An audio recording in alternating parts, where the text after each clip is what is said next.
تو ان کو سکھا خارۂ شگافی کے طریقے، مغرب نے سکھایا انہیں فن شیشہ گری کا۔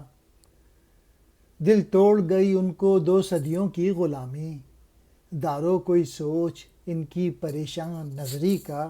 علامہ اقبال کہہ رہے ہیں جو مولوی حضرات ہیں، جو مسلمانوں کے لیڈر ہیں، کہ نوجوانوں کو خارۂ شگافی کے طریقے سکھا، یعنی پتھر پہ شگاف کرنے کے طریقے سکھا، یعنی محنت کرنے کے طریقے سکھا، جد و جہد کرنے کے طریقے سکھا، جستجو کرنے کے طریقے سکھا، اسٹرگل کرنے کے طریقے سکھا، اپنی خودی بڑھانے کے طریقے سکھا۔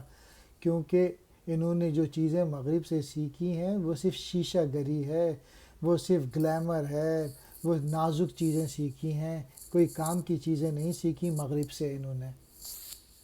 اور دل توڑ گئی 2 صدیوں سے، 200 سالوں سے یہ غلام ہیں برطانیہ کے۔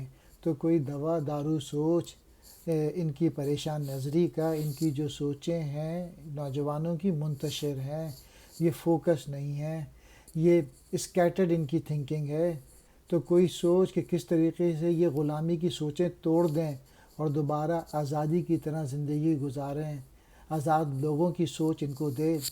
علامہ اقبال کہہ رہے ہیں ذرا سا کام کر لے ان نوجوانوں کو، پھر دیکھ یہ کیا کرتے ہیں، ان کو تھوڑا سا ان میں خود شناسی دے دے، اپنی پہچان کا جذبہ پیدا کر دے، تھوڑا سا انہیں عمل کرنے والا کرا دے۔ جو لیڈرز ہیں مسلمانوں کے، ان کو تھوڑا سا اگر ان نوجوانوں کی سوچیں صحیح کر دیں، پھر دیکھ یہ کہاں سے کہاں پہنچ جائیں گے۔ خارۂ شگافی، پہاڑ کاٹنا مراد سخت محنت، شیشہ گری شیشہ بنانا، 2 صدیوں 200 سال، دارو علاج کو کہتے ہیں، پریشان نظری، نظر کا کسی ایک جگہ پر نہ جمنا۔ مین میسج یہ ہے کہ یورپ نے شیشہ بنانے کا کام سکھایا، مراد دھوکہ فریبی اور عیاری کے طریقے سکھائے جو کہ ظاہری نمود و نمائش کے ہتھ کنڈے ہیں۔